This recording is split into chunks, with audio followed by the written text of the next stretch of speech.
मित्रता यही एक ऐसा संबंध है जिसे हम स्वयं अपने हृदय से चुनते हैं। इसलिए मित्रता का स्थान हमारे जीवन में विशेष है। मित्रता का सबसे पहला गुण है एक दूसरे को समझना और समझाना। सच्ची मित्रता एक दर्पण के समान होती है। वो कभी झूठ नहीं बोलती। हाँ, एक बात और, व्यक्ति जब कोई पुण्य करता है तो उसका फल उसे किसी न किसी रूप में अवश्य मिलता है। अब चलिए वापस गोकुल, बताता हूं वहां क्या हो रहा था। एक ओर तो मेरी भूख ने सबको अचंभित कर रखा था, दूसरी ओर मैया मेरे पेट से निकलती हुई आवाजों को सुनकर बहुत ज्यादा हैरान थी। ताऊ काफी देर से बिल्कुल चुपचाप ये सब देख रहे थे। उन्हें पता था कि मैं कोई लीला कर रहा हूं, लेकिन उनसे मैया और बाबा की परेशानी नहीं देखी जा रही थी। इसलिए उन्होंने मुझसे कहा, कान्हा, और कितनी देर तक तुम्हारी ये लीला चलने वाली है? देखो मैया यशोदा कितना परेशान हो गई हैं। अब उन्हें और ना सताओ। मैंने दाऊ को मुस्कुराकर उत्तर दिया, ताऊ, मैं तो बस वो लीला कर रहा हूं जिसके लिए मैंने अवतार लिया है। मैया को मेरे पेट से जो आवाजें सुनाई दे रही हैं, वो क्षीर सागर की आवाज है, जो मैया को उनके पुण्य के फल के रूप में सुनाई दे रही है। मैया के अलावा यहां किसी के भी इतने पुण्य नहीं हैं जो इस आवाज को सुन सके। प्राणी को उसके कर्मों का फल देना तो मेरा कर्म भी है और मेरा धर्म भी। इसलिए ये मत सोचिए कि मैं मैया को सता रहा हूं। मैं तो इस समय अपना धर्म कर्म कर रहा हूं। अभी तो मैया के पुण्य प्रताप के फल के रूप में मुझे उन्हें और भी बहुत कुछ दिखाना है। ताऊ मेरा उत्तर सुनकर, उसे समझकर जो चल रहा था वो देखने लगे। गोकुल के वैद्य भी इस समय हमारे घर में आ चुके थे। उन्होंने अजवाइन और काला नमक का चूर्ण बनाकर मुझे चटाने के लिए मैया को दिया। लेकिन मैया के अनेक प्रयासों के बाद भी मैंने वो चूर्ण नहीं खाया। मैं तो बस दूध पीने के लिए किलकारियां मार रहा था। फिर वैद्य जी ने कहा, देवी यशोदा, मेरे हिसाब से तो बाकी सब ठीक है। आपके लाल को तो बस दूध चाहिए, वही लाना होगा और इसे पिलाना होगा। एक धनेश को छोड़कर सभी और गोप तो अपनी गैयों का दूध सुरेश को बेच चुके थे और वो तो अपनी गैयों को चराने गांव के बाहर भी चले गए थे। पर मैं तो लगातार दूध मांग रहा था। तो अब गांव में बस एक धनेश ही था जो जाकर सुरेश से ही कुछ दूध मांग सकता था। पर इसके लिए तो उसे अपनी कड़वाहट को पीछे छोड़ना था। तो फिर उसने तय किया, सुरेश अभी मंडी के रास्ते में होगा, वो जल्दी से जाएगा, हाथ जोड़कर उससे कान्हा के लिए दूध मांग लेगा। धनेश ने यह भी सोचा कि अगर उसकी संतान दूध मांग रही होती और घर में दूध नहीं होता तो उसे कैसा लगता। फिर उसे बड़ा दुख भी हुआ कि उसने अपनी गैयों के दूध का मूल्य क्यों नहीं समझा। गुस्से में उसे बिखेर क्यों दिया। भोजन उनके पास तो है जो भाग्यशाली है, पर जिनके पास भोजन नहीं है उनके लिए भोजन से मूल्यवान तो कुछ भी नहीं। धनेश ने सोचा, आगे से वो ऐसी गलती कभी नहीं करेगा। न भगवान की कृपा का, ना गइयों की देन का अपमान करेगा और मन के गुस्से को शांत रखकर रिश्तों के महत्व को समझेगा। पर अभी तो उसे मेरे लिए दूध लाना था। वो आनन फानन में गोकुल से निकल गया। इधर घर में चूरण खिलाने के प्रयास में मैया की नजर मेरे मुख के भीतर गई तो उन्हें कुछ बहुत विचित्र सा नजर आया। उन्होंने मेरा मुंह खोलकर जब फिर से भीतर देखा तो भीतर का दृश्य देखकर मैया की आंखें फटी की फटी रह गईं। मैंने अपनी लीला से उन्हें मेरे मुंह के भीतर ही क्षीर सागर सहित संसार के 7 सागरों के दर्शन करा दिए थे। मेरे छोटे से मुख में बड़े बड़े सागर उफान मार रहे थे। इतना ही नहीं, मैंने तो उन्हें गोवर्धन पर्वत की तलहटी में बसे गोलोक के दर्शन भी करवाए, जहां मैं उन्हें विरजा नदी में राधा रानी के साथ एक कमल के पुष्प पर अपने युवा रूप में विराजमान दिखाई दिया। ये सब देखकर मैया आश्चर्यचकित रह गई, लेकिन उनके मुंह से एक शब्द भी नहीं निकला। मैया को अपनी आंखों पर विश्वास नहीं हो रहा था। वो अपनी सुध बुध खो बैठी। बाबा ने मैया की जब ऐसी हालत देखी तो वो घबरा गए। उन्हें क्या पता था कि अभी अभी मैया ने क्या देखा है। उन्हें तो यही लगा कि शायद मैया ज्यादा थक गई हैं, इसीलिए उनके साथ ऐसा हो रहा है। तो उन्होंने मैया के पास आकर उन्हें सहारा दिया। सुरेश अभी रास्ते में ही था। धनेश ने उसे रोका तो पहले तो वो घबराया कि शायद धनेश लड़ाई बढ़ाने आ गया है, पर फिर जब उसने देखा कि धनेश तो उसके आगे हाथ जोड़े खड़ा है तो उसने अपने दोस्त के हाथ पकड़ लिए। दोनों दोस्त कुछ कहे बिना गले मिले तो दोनों की आंखों से आंसू टपक पड़े। जीवन के इतने साल एक छोटी सी बात पर एक दूसरे के बिना बिता दिए, ये सोचकर दोनों दुखी थे। और अब तो दोनों ये भी भूल चुके थे कि आखिर उनके बीच में मन मुटाव हुआ किस बात पर था। लेकिन अभी ज्यादा समय नहीं था, तो जल्दी से धनेश ने सुरेश को सारी बात बताई। सुरेश ने कहा, जरूरत पड़ने पर एक मित्र दूसरे मित्र के काम नहीं आएगा तो कौन आएगा। उसने तुरंत 50 घड़े दूध निकलवाकर एक बैलगाड़ी में रखे और कहा, गोकुल में दूध खत्म हो गया है तो कृष्ण के अलावा और भी बच्चों को तो भूख लगेगी। ये उनके लिए भी है। मैं बचा हुआ दूध आगे देने जाता हूं। धनेश ने अपने मित्र का धन्यवाद किया और दूध लेकर गोकुल की तरफ बढ़ गया।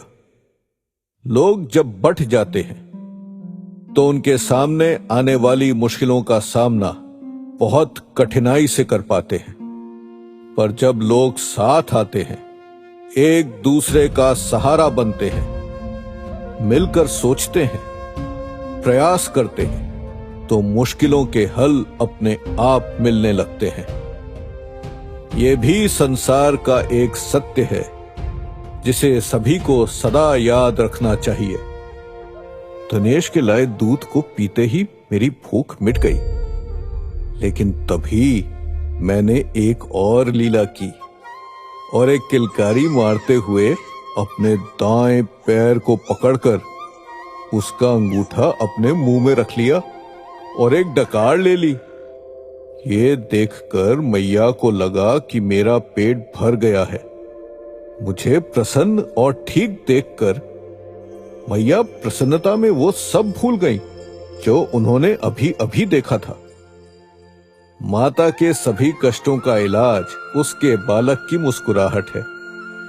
मैया खुश होकर बाबा से बोली, मेरा लाल ठीक है, उसका पेट भी भर गया है। इसके बाद मैया रोहिणी माता की तरफ घूम कर उनसे बोली, आपने भी देखा ना जीजी, मेरे लाल ने अभी अभी डकार ली है। इसका मतलब उसका पेट भर चुका है, अब ये और दूध नहीं मांगेगा। मैया की बात सुनकर माता रोहिणी, दाऊ और बाबा के साथ साथ सभी गोकुलवासी भी प्रसन्न थे।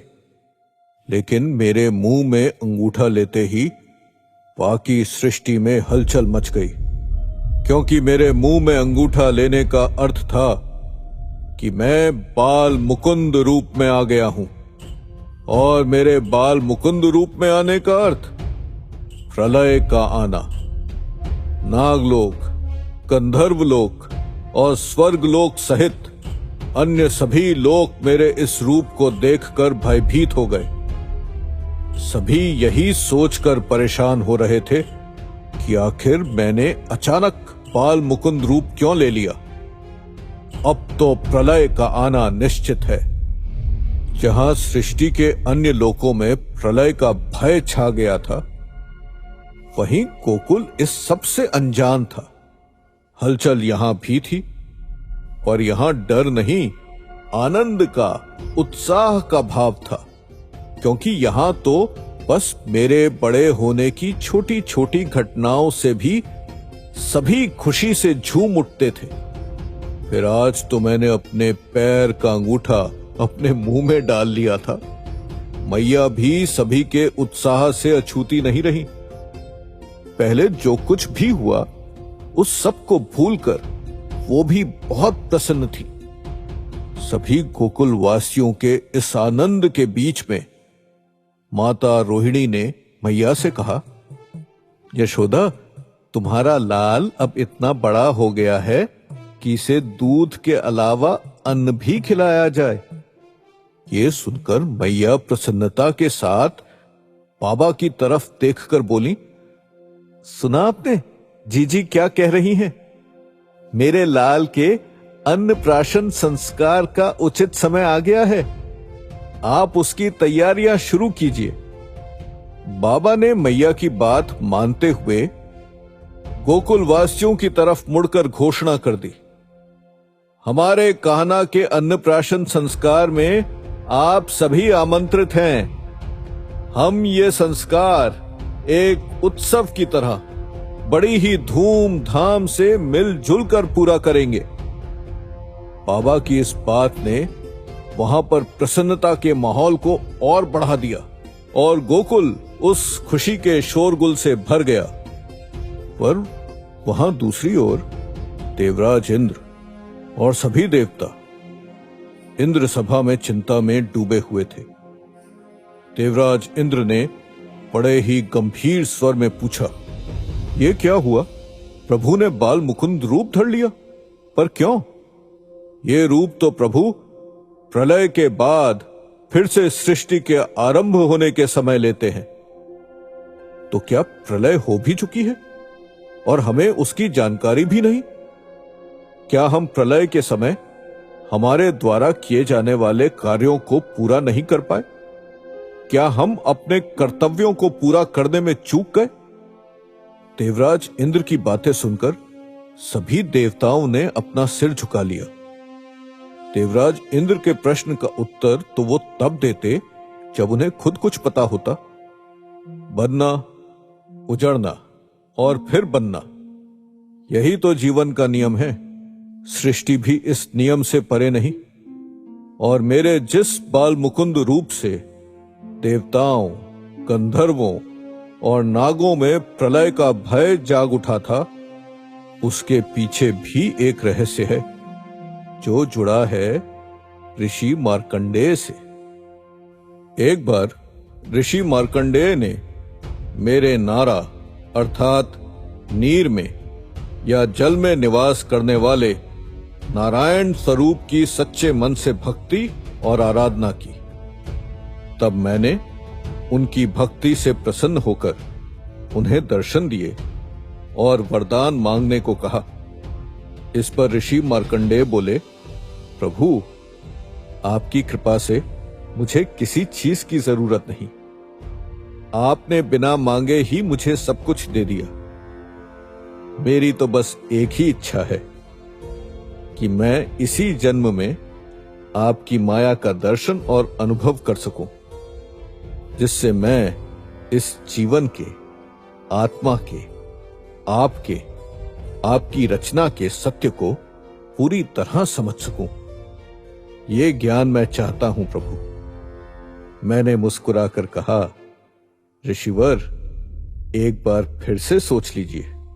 कहीं जो वरदान आप मांग रहे हैं उससे आप ही कष्ट में ना पड़ जाएं।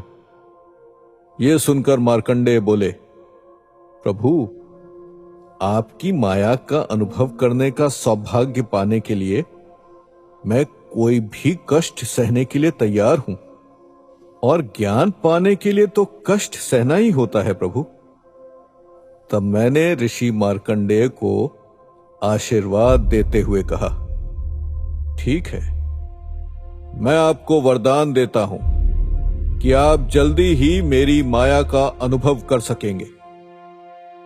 मार्कंडेय ऋषि अपने आश्रम में सारा समय या तो मेरी पूजा अर्चना या ध्यान में लगे रहते।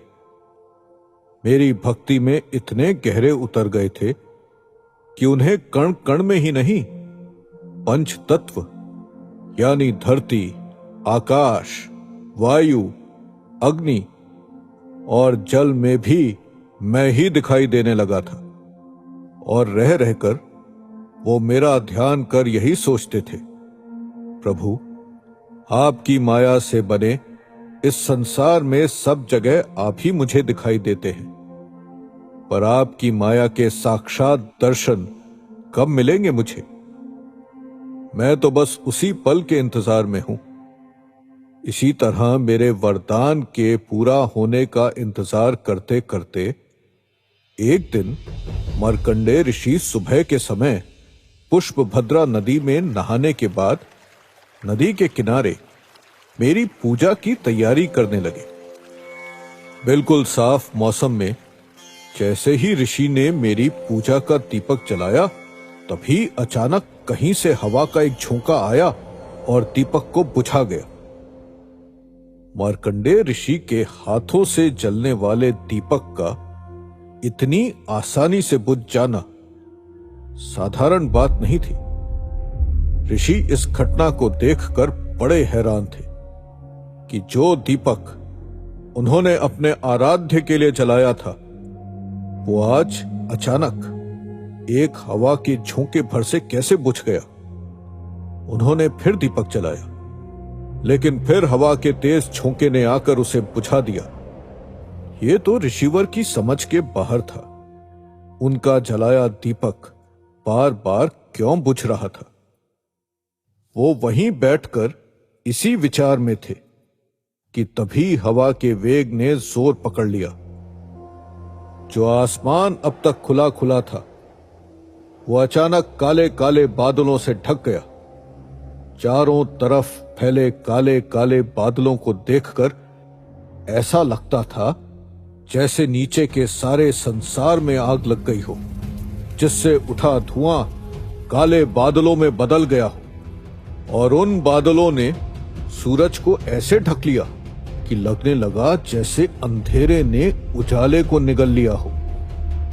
दिन में ही रात का आभास होने लगा। अंधेरे के कारण ऋषि मार्कंडेय को आसपास देखने में भी परेशानी होने लगी।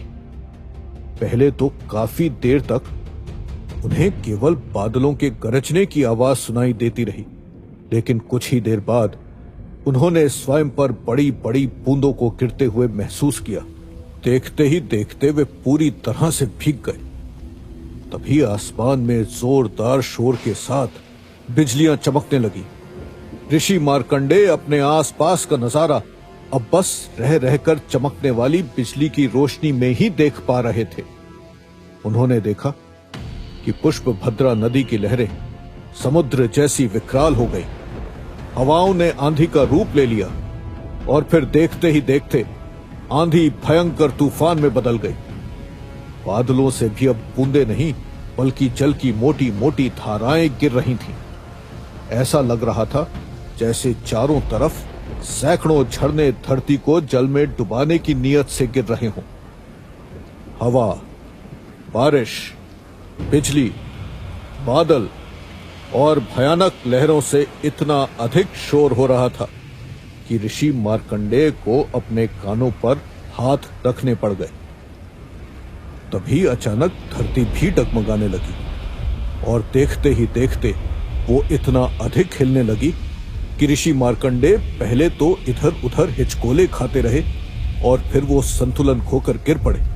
फिर बहुत हाथ पैर मारने के बाद किसी तरह एक पेड़ का सहारा लेकर जैसे ही मार्कंडेय ऋषि उठे तो उन्होंने देखा कि धरती में दरारें पड़ने लगी हैं।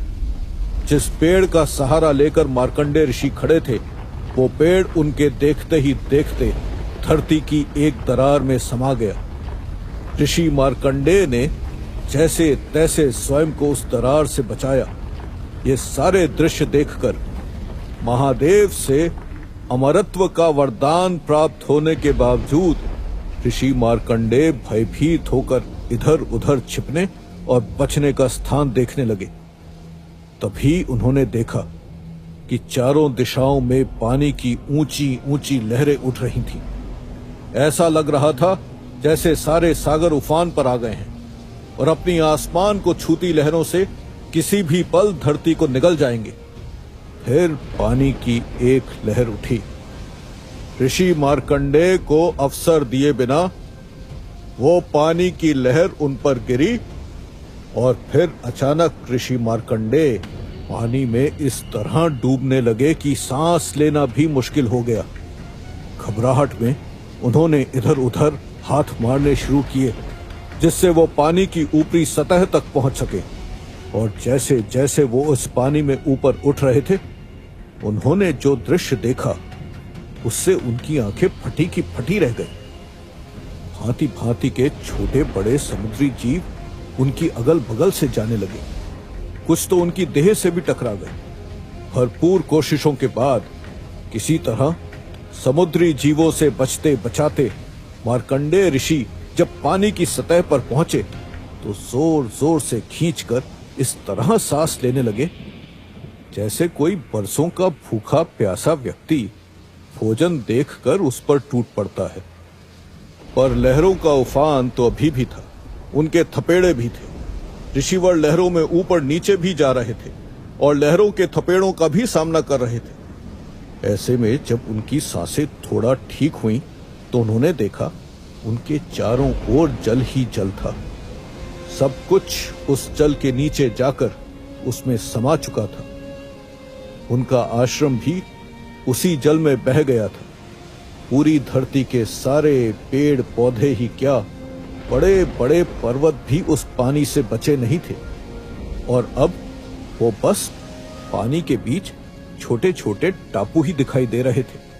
पर पानी का बहाव अभी कम नहीं हुआ था।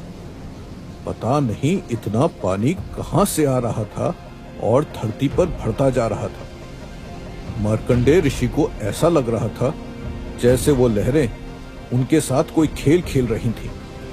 एक लहर उन्हें उठाकर इधर फेंकती तो दूसरी लहर दूसरी दिशा। तभी ऋषि मार्कंडेय ने जो देखा उससे उनकी सांस जैसे रुक ही गई। पर्वतों से भी ऊंची एक लहर आसमान को छूती हुई ऊपर उठी और जब वो लहर नीचे आई तो अपने साथ स्वर्ग लोक को भी खींच लाई और पल भर में स्वर्ग उसी जल में समा गया।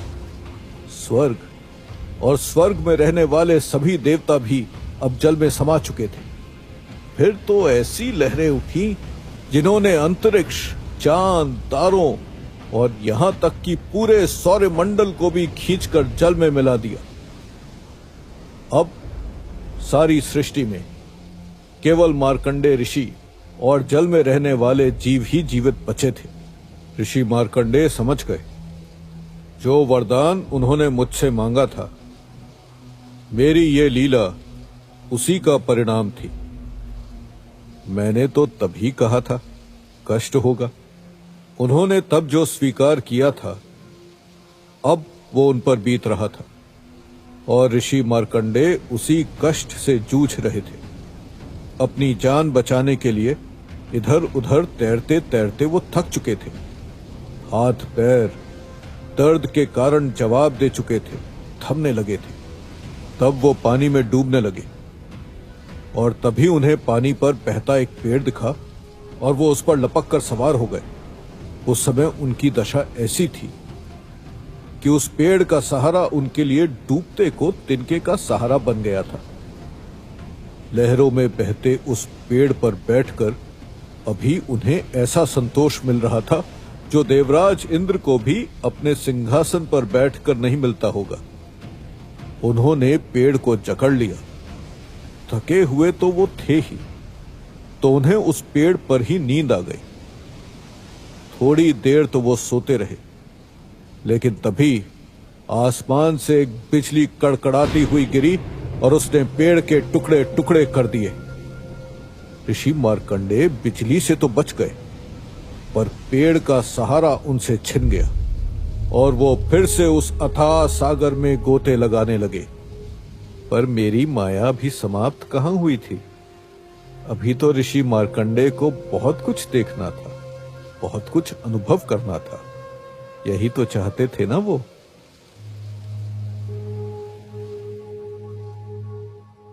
ऋषि मार्कंडेय को अब श्री कृष्ण की कौन सी माया देखना बाकी रह गया था। क्या श्री कृष्ण का बाल मुकुंद स्वरूप सचमुच प्रलय लाने वाला था? ये सब जानने के लिए तो फिर आना होगा प्रभु श्री कृष्ण की लीलाओं की गाथा श्री कृष्ण लीला को सुनने।